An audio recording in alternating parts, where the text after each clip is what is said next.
Today is officially 1 year since I started my pre-op diet for bariatric surgery, and we got to chatting about some things, like reminiscing about the pre-op period and how things changed around the house, dietary-wise and grocery shopping-wise and stuff. And I was like, we should chat about this together. So this is my husband, Nesto. Hi.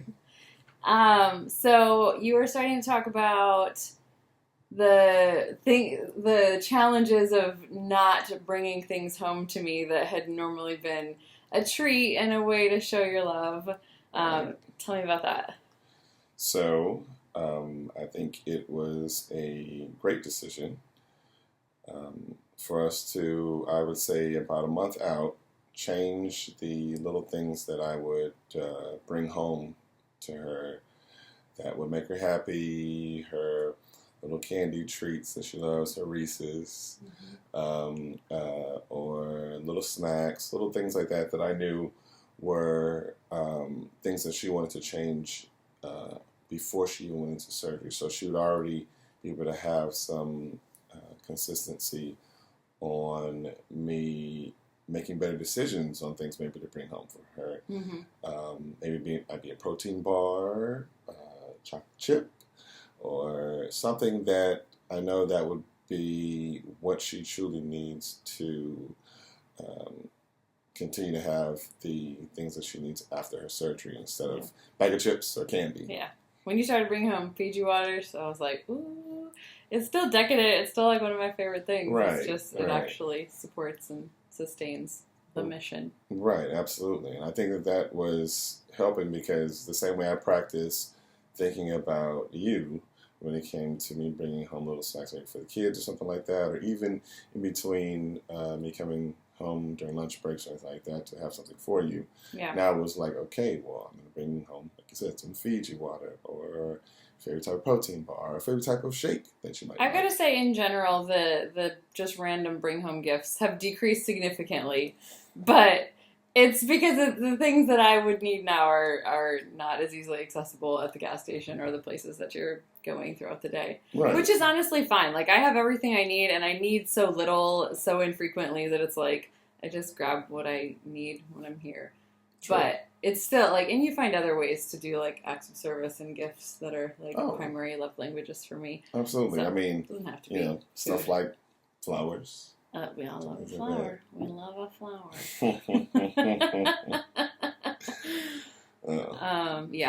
Yeah. Those are my big love languages. So, you just, your partners find ways to still show love in, just different ways. So what would you say, like, at home, whether it's in the pantry or at the grocery store or just day to day, like, what's the biggest difference that you've noticed? I would say the food prepping. So prepping the food that you know that you'll need so that you'll have the right amount of protein you need daily. So definitely have way more protein shakes in the fridge now, which is great because it's actually caused me to have less snacks that I would want to eat and take. And now I'm starting to have a protein shake myself. And I'm starting to feel better. I've actually lost a little bit of weight myself, and I feel leaner, more fit. So it's really helped to encourage all of us to get on the same path, even though this is a path that is now your path for the rest of your life to help you stay healthy. But it's also a path that we can embrace, too, to stay healthy as well. And we've even got our son on the protein shakes. Yep. Absolutely. He thinks it's like the richest chocolate milk that exists. It's true. It is very true. I don't know if you need to hit your little body with that 26 grams of protein. No, he likes the chocolate one, which is 40 grams? Yeah. No, so it's like 42. We give him, what, like a quarter or half of the bottle? Yes, I just give him half the bottle. Half the bottle. Yes, nice. Absolutely. We swole.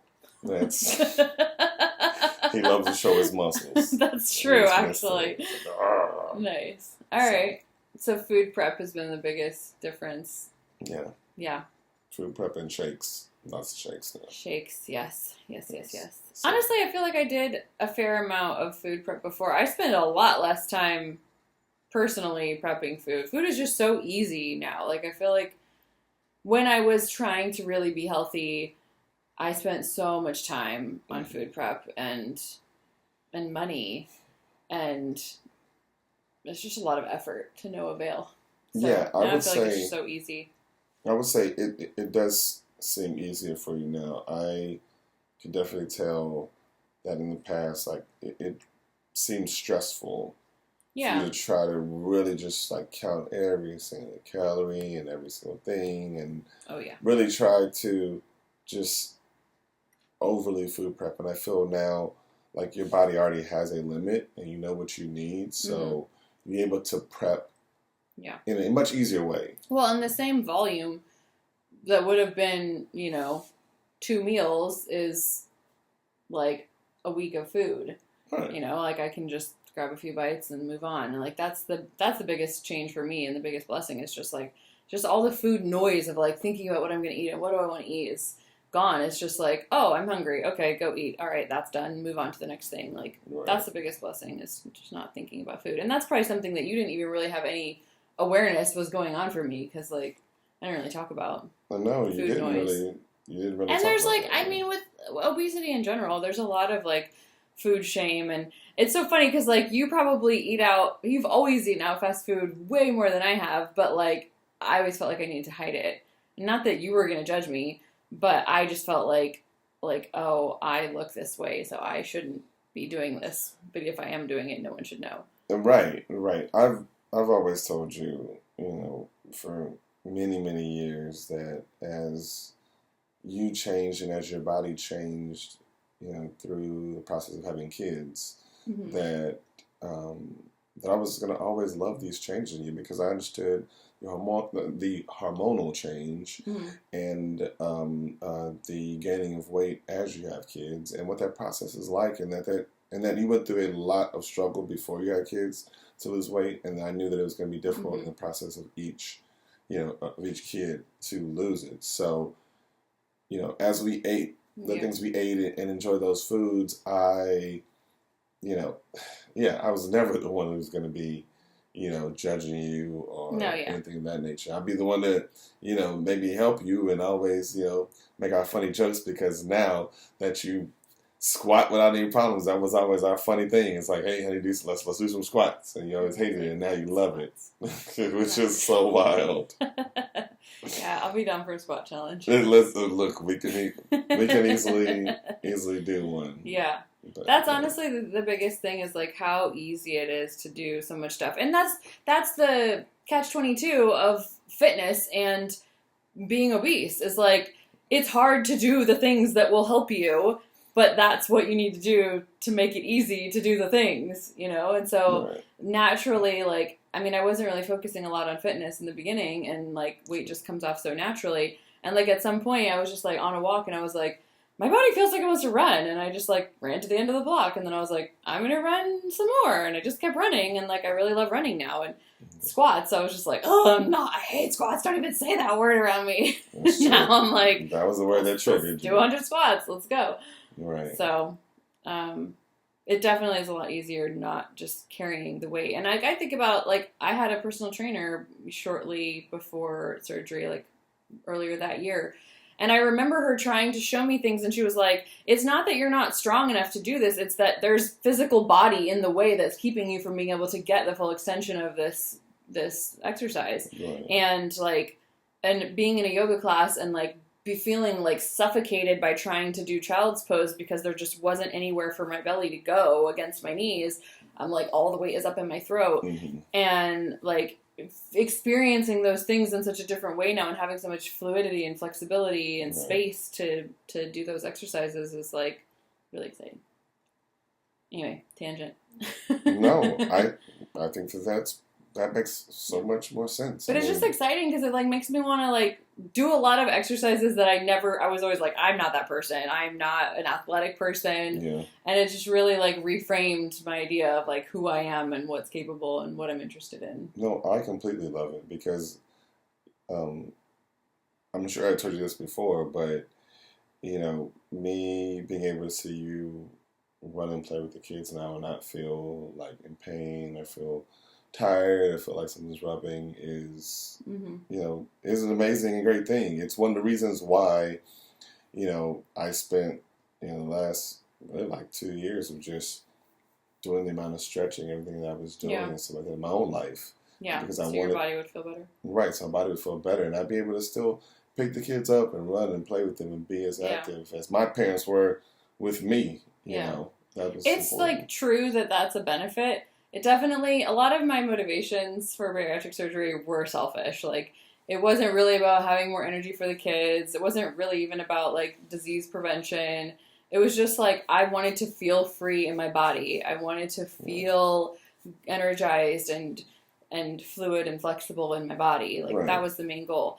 But, like, you're talking about when you said, like, anything rubbing, like, I think it's good to be specific about that because specifically, like, Halloween was like almost a month before my surgery, and that was like, and I was kind of on the fence of like, okay, I'm signed up and I put my deposit down, but I can still cancel, like I don't have to go through with this because I was really nervous about it. And like between that yoga class that I did on the retreat like a week before where I couldn't breathe, and then Halloween, walking around with the kids and having my legs just rubbing together so much and like creating boils and blisters, and I was just like, this is it. Like, I am fed up. Like, I'm not dealing with this anymore. This is painful. And it was just like, it was an ongoing cycle. Like, as soon as one they'd heal, then it would get worse if I wore the wrong pants or if I sweat too much or whatever. It was just like, I can't live with this my whole life. Like, this is excruciating, and I feel like it's something that a lot of people don't talk about. Maybe not everybody deals with that. Maybe it's just women or thick thighs. I don't know. But it was a serious, serious problem. And that was honestly a weird motivator for me, where I was just like, I'm not doing that. So like this year, I wasn't even planning on going trick-or-treating. I was wearing sweats, and my legs were definitely like touching each other, and there was sweat. But I was like, I'm uncomfortable because it's too hot out here to be wearing sweats trick-or-treating. But like, I was comfortable, and we literally danced and ran in the streets like while trick-or-treating, and it was a blast. And I did still have a Reese's because that is still my favorite candy, but moderation. I didn't have 12 Reese's. Small. You had little small Reese's. Right. Yeah. I discovered the white chocolate Reese's, which is actually incredible. I feel like Julie did that. Yeah, she did. All right. Any final thoughts about, especially like coming up on the 1 year? So today was the day basically like we got back from the cruise. So his birthday was a week ago. So a year ago, his birthday was also a week ago. Right. I'm 41 and I'm feeling good. Right. So you turned 40. So we went on a cruise last year, and I knew like my surgery date was scheduled, and my pre-op diet would start the day we got back from the cruise. I hadn't really thought about the fact that like you're still on the ship until like afternoon time, so you still have breakfast on the ship. So that's true. We did. The morning of like arriving back into town, it was the start of my pre-op diet. Wait a minute. So we had. I forgot about the. Oh my gosh! I forgot about the change of, because we had a beautiful dinner. I think the night before. We had an incredible. We had many beautiful meals, big meals, rich meals, really great, tons of drinking, like amazing meals. So much. And I remember the night before, like we had this big birthday dinner, and you went to sleep before I did, and I was like, this is the last night before my pre-op diet, and like everything's gonna change. Like it felt like this. Like I was scared, but I was excited. And I actually was, like, really at peace with it. I was kind of already in the flow of the decision, so I didn't feel like I wanted to, like, binge or, like, just eat everything in sight. Mm-hmm. But I actually had a Reese's that night. Really? While I was asleep? Yes. Whoa! On the patio, like... Wow! So you really were just, like, in your like, own... This is going to be my last meal. Which is great because... Watch, like, if I'm on death row, they're like, what's your last meal? You know what? Reese's. That's really great, though, honey, that you took that time for yourself while I was resting, because I journaled, I recorded some things. That's a big thing for you, and a big thing that I love and respect about you is that you'll take those times, you'll share your moments with me so that I can help in this journey with you, but then you'll take the time like that. That I haven't known about that this whole entire time. You're just telling me this now, and it's a year later. Yeah. I never knew that when I fell asleep that night that you took that time for yourself. I went out on the balcony. And that's great because like you needed that. And I forgot that morning you did go like light because I think I had like didn't have like bacon. I was kind of panicking because I wasn't really familiar yet with the diet, and like I knew some things that it required, and I had no idea if the cruise ship like buffet was going to have anything that I needed. I knew I wasn't getting a protein shake, but I wasn't really in the habit yet, so I was just like, I have a picture of it and I'll post it, but I think I had like a hard-boiled egg and like a piece of sausage. Right. Yeah, it was very simple. And maybe cheese, I don't remember, but yeah, it was just like, okay, this is, and it felt very restrictive and I didn't like it, but I was like, I'm on the journey, I'm on the path, and this is it. So I actually think that was a smart way to do it, to like have this big fun thing right before starting that. But yeah, that was the start. And so I feel like was my meal kind of small too? Okay, I'm just trying to remember because I know how I am when it comes to stuff like this. When it's like a big step like that, I'm not gonna have a plate to support me. Well, I'm not gonna have a plate full of like pancakes and sausage stacked up and like. And be like, all right, honey, it's time for you to start your journey. And you're like, dude, okay, you've got like Mount Rushmore over here. Watch you. I'm just like. But what's funny now is like you could still have a plate of pancakes and sausage, and it would take me as long to finish that thing as your plate. Right. Mount Rushmore. But back then it was just like, done. Right. No, absolutely. I just. It's crazy. I would love to see like your picture. Yeah, I know. I'm trying to remember if we were supposed to be like on the pre-op diet, like getting into the habit of like waiting the 30 minutes. I don't remember that being part, but I have to go back and watch the video. You have to watch because I think you might have been because I probably was like, I want to chug this coffee. Yes, I really feel like you. Knowing me, I went all the way in. You really pushed it and made sure that. You made a decision, and then I was like, cool, because you're like, nope, can't drink now, can't do this. Like, you took all the steps so that when you came out, you wouldn't feel just overwhelmed by the change, because... Well, I was really scared that if I didn't do the diet right, like, they can reject you, when it's time for surgery. The whole point of the pre-op diet is to get your liver to shrink enough so that it's out of the way, so that when they go in to do surgery, it's not, like, in their way. Right. So I was like, I'm a rule follower. I'm like, if you tell me it needs to be done a certain way for success, I'm going to follow the rules no matter how difficult they are. I feel that. Yeah. Well, I'm going to support it. All right. Any other final thoughts about the last year? No. I'm sure we could go into, I'd have to be specific to get you to ramble on, but we seem to be on the topic of diet for the most part. Well, I mean, for me, it's not just diet. It's really the physical aspect of stuff. Seeing you get smaller as fast as you were getting smaller, and I think a big thing that I definitely want to talk about and definitely make a statement on is me seeing like the new light in you. And I think that was something that was really big, was you coming to me and when I saw you and like saw this change in you, and I made the statement that I felt like I was falling in love with you again.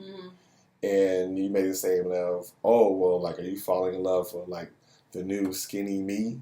Yeah, I felt like, oh, you just like more attracted to me because I'm thinner. Like, that's all it is. No. And I said to you that I was falling in love with you. That I felt I was falling in love with you again because I was falling in love with the energy that you always shined and showed. And I can tell that you were releasing something and that energy was coming out again. And it was shining bright and beautiful, and I could feel it. Yeah. And I was like, again, it's like I felt like I was like having that sensation of like when you meet that person that you really like care about, and like you're just like, okay, what is this thing about them that's like that makes you feel this way? Yeah. And I could feel it again, and I felt that you were shedding part of the thing that you always felt that was holding you back from being able to do things you want to do. And You like, I heard you, but I couldn't really hear it yet at that point. Because like it's very disconcerting to experience your body changing that rapidly. Yeah, but then to hear your partner, who you know loves you at every size, saying that they feel like they love you more, and it's like, of course, it's the only thing that's changed in my mind is like my body. Yeah. But then, of course, you know, it often takes strangers saying things to get you to go, oh, my partner wasn't full of shit. Yes. So hearing other people saying like, no, like your energy is so different, your light is so much brighter, like, and so now hearing you say it, I realized like, you were falling in love with my light because my light was no longer blocked from shining, and you've always loved my light, but it was just more of it was coming out now, and so that's attractive to you. Yes. Yes. That's exactly what I was saying. Yeah. And I love you, and there's so many times, like I said before in the past, where, you know, I love to stand away from you and watch you with the kids, or watch you when you're, you know, doing your thing, when you're working or writing, whatever it may be. When I see you in your space being you, it's always a beautiful thing to me. So, you know, that's my favorite thing. What did I say the other day? Like, when you say like it's a beautiful thing watching me basically be me, and I had said something about like you said you gave me a compliment. It was something like right. It was about like I love. Yep, we said it before, and then we forgot it. Then we said it again, and we forgot it. Right. Something I love. Like, I love the essence of your being, or something like that. Essence of your being. Yeah. I love the essence of your being. Fire. That's fire. It's so fire to have your partner be most attracted to not the things you do, not the things you provide, not how you look, the essence of your being. Yeah. Come on. Biggest compliment. Sure, that's just how I felt. You looked at me that day, and it was like I saw all of it at once. Mm-hmm. And that's what we often see all of it at once in each other's eyes, and it's just overwhelming. I know, it is. Ugh, that's what I tell you. We're so gushy. We are. You made me this way. But I love it. Yeah. It's great. All right. Signing off. I thought this would be a fun thing to share after our video. So the first pictures are from November 2023 on the cruise ship, and the second set are from November 2024 at my house. So it gives you a really good idea of what 1 year post-op the difference can look like. These are actually the same pair of pants. They have fit me from 2X, almost 3X, all the way down to a large or size 10 pants. They're like Sisterhood of the Traveling Pants. I don't know how they still fit. And the sweatshirt is like my favorite Zaya sweatshirt. It was probably a 2X. I loved it so much I bought it again in a small. So different sweatshirt, but same vibe. You can get a real sense of all the angles. And I know I took these pictures with the intention of doing before and after, and I don't think I possibly could have felt as good as I feel today. So hope you guys enjoy.